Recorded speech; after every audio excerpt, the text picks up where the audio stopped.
Lesson 13 is the start of our next unit for Java, and we're going to be looking at some more things that we can and can't do. So one of the newer types that we learned about in our last unit was char for characters, and so we're going to look at some of the things that are legal, some of the things that will cause problems, and figure out how do we work with those things. So our first couple examples are listed right here. So let's put those into Eclipse. And it says where a string is a string. So let's set that up also. String, a string equals uh, some letters. So that works just fine. Char ch equals a string. So we can't do that. That kind of makes sense because char expects one letter. So let's see what happens if we just put just the s. We would think that that would work out. It doesn't work out at all. Uh, char ch equals double quote a double quote. Same thing. You would think that that would work out because it's just one character, but it won't work. Let's see. String x equals xchar, where xchar is a char. So let's get that one set up. Char xchar equals something like an x. And we found out these won't work, so let's comment them out. It seems like that would work just fine because we just want that string to take on whatever that character is. Unfortunately, Java can't do that without some help. So what do we do to fix those? That's one of the things that we'll be talking about. Some things that are surprising that it's legal is that you actually can add integers and characters together. So let's see what happens when we try to do that.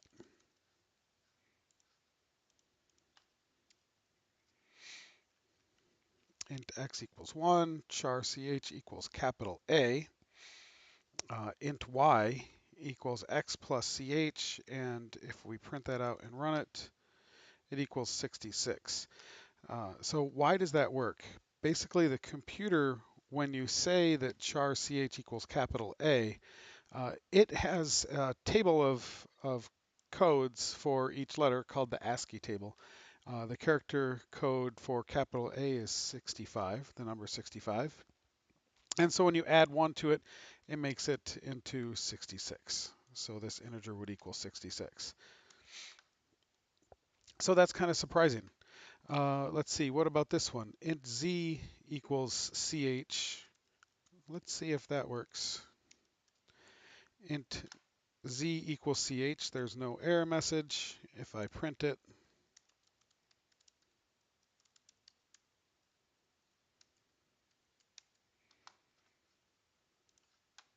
it prints out a 65 because it made the ch, which was 65, and made the integer equal to the number that ch is stored in.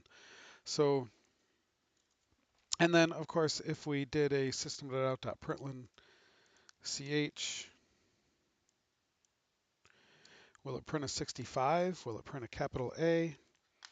It'll print a capital A because it knows that ch is actually a character, so it'll print that character unless we make an integer that's equal to the character. So there's some things that are a little bit surprising. Um, so if we can make an integer equal to a number, can we store that number into a character? So let's give that a try with these ones we have right here. We know that the int z equals a number. It printed it out right down here. Can we make a new char new char equal to z? You would think that that would work just fine. We did int z equals ch. Now why can't we do a new char that equals the z, or even just do ch equals z? So you can do z equals ch, but you can't do ch equals z. And the reason for that is that there could be 65,000 different integers. That's way too many possibilities for characters.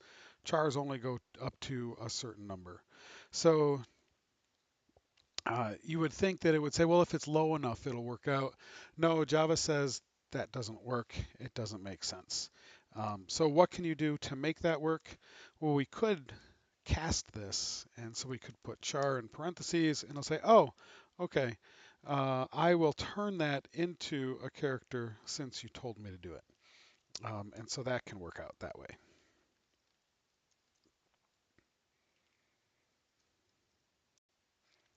So what is this ASCII table that we were talking about earlier? Here's a small portion of it. But ASCII is the American Standard Code for Information Exchange. It's been around quite a bit, and it was created when computers weren't being developed, and they needed a way to store letters as numbers because everything in a computer is stored as numbers, and actually a series of zeros and ones.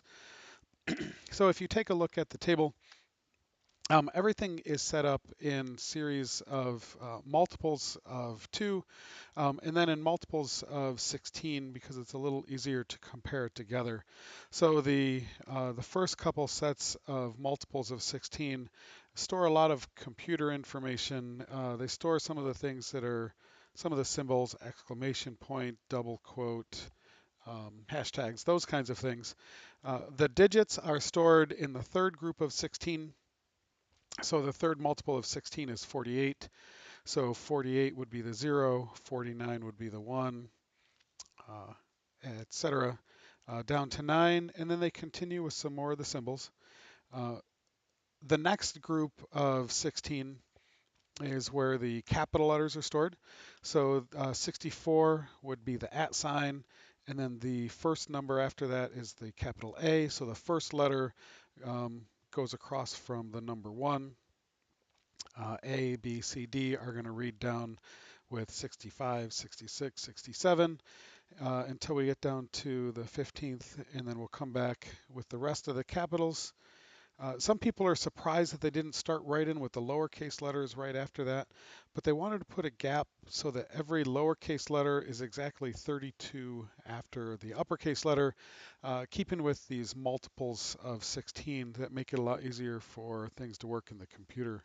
So if you know the ASCII key for a uppercase letter, add 32 and you get the lowercase.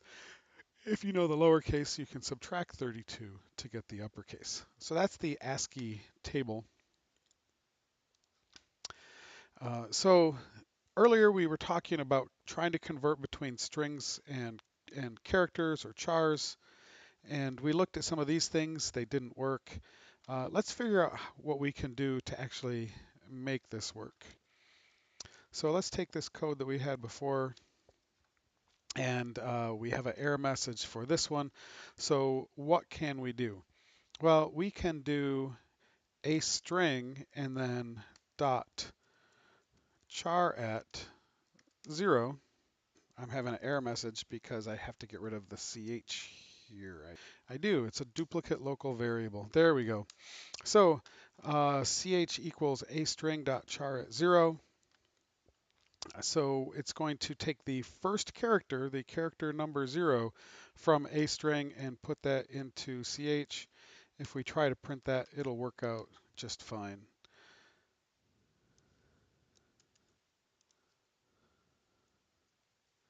And I'm going to comment out this portion of the code. So we're just looking at this small portion we're actually working on.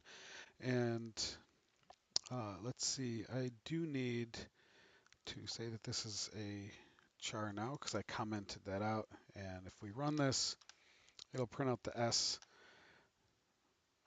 because a string was just the S. So it'll take the first letter from that string and store it in ch. What if I want to go straight from a string? Is there something I can do with this with the quotes? And I can still use the .charat method.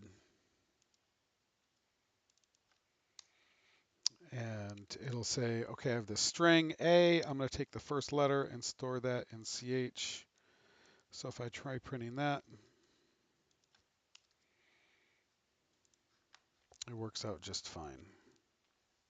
It prints out that character. So that's the way to do the conversion from string to a character. All right. What about going the other way?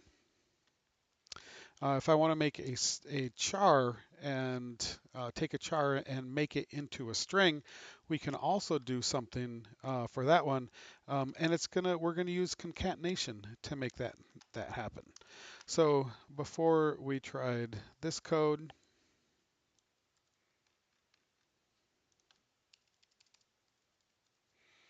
and it gave us an error message. But what we can do is do a quote, quote, plus, and it says, oh, you want me to add this character to this string where that string was empty. So if we use that and try to print it out,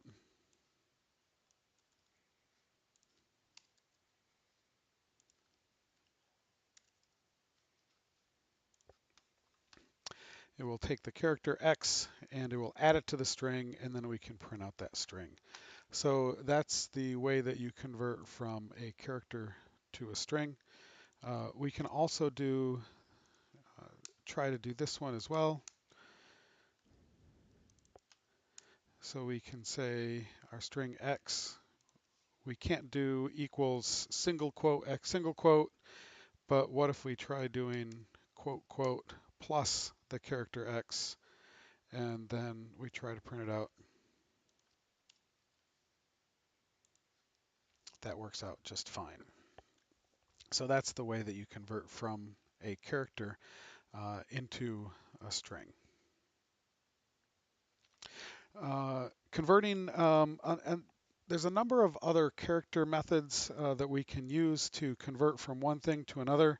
So one thing that we can do if we want to make capitals from lowercase or lowercase from capitals, we can just add them together, add 32 to the character, but that will give an error message. Then we'd have to recast it as a char. So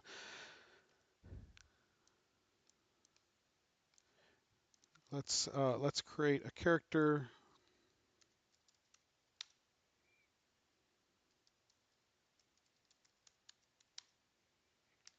Let's try lowercase j,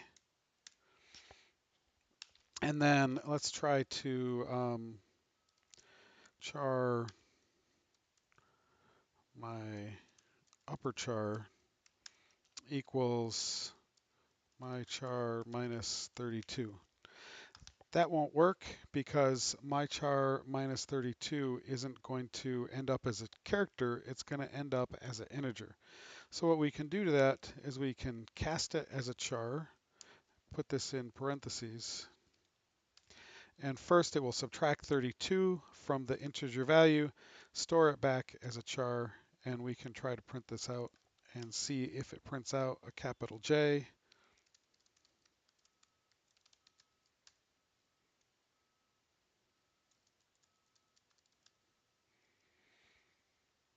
And when I run it, sure enough, it does print out a capital J.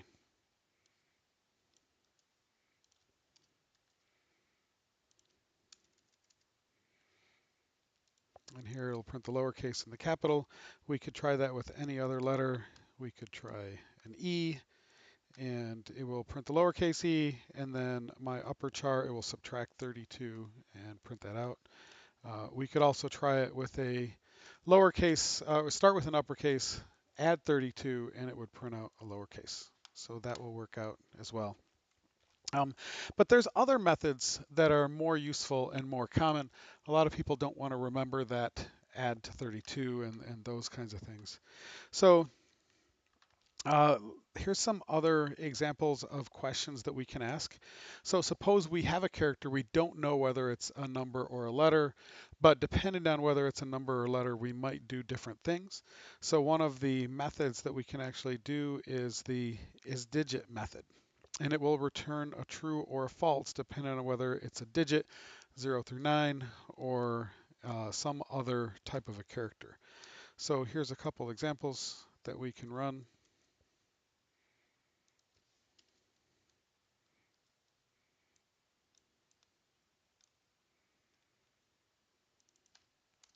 So first of all, our first one, ch is going to be a lowercase a. We're going to ask is digit, and then we're going to say that ch equals 3 and ask if it's a digit. So the first time it says false, a is not a digit. The second time it says true because a is a digit. So all of these is type methods are going to either they're going to return a Boolean, either a true or a false. So let's see. So that's how we find out if it's a digit. We could also find out if it's a letter. So let's try that with these same two. The first one is going to find out if A is a letter. The second one is going to find out if a 3 is a letter. And as you might expect, A is true, it is a letter. 3 is not a letter. Let's see. So another option is to try is letter or digit. And if we run that, that comes back true for both of them. So you might think, well, isn't every character either a letter or a number? That's kind of a silly question. Well, what about some things, some other characters like the asterisk? Is the asterisk going to be a number or a letter? No, it's not. It's false. It's something else. Another one that might be interesting is you can put in the some escape codes and find out what happens with those. So we could try \n, which we know is a return character, and find out is that a character, or is that a letter or a digit? No, it's not. So something else. So what are those things? Well, they're white space. White space is something like a space or a return character. So let's see what happens with that for these different examples that we have. So is A white space? No, A is not white space. Neither is 3, neither is the star, but \n is white space.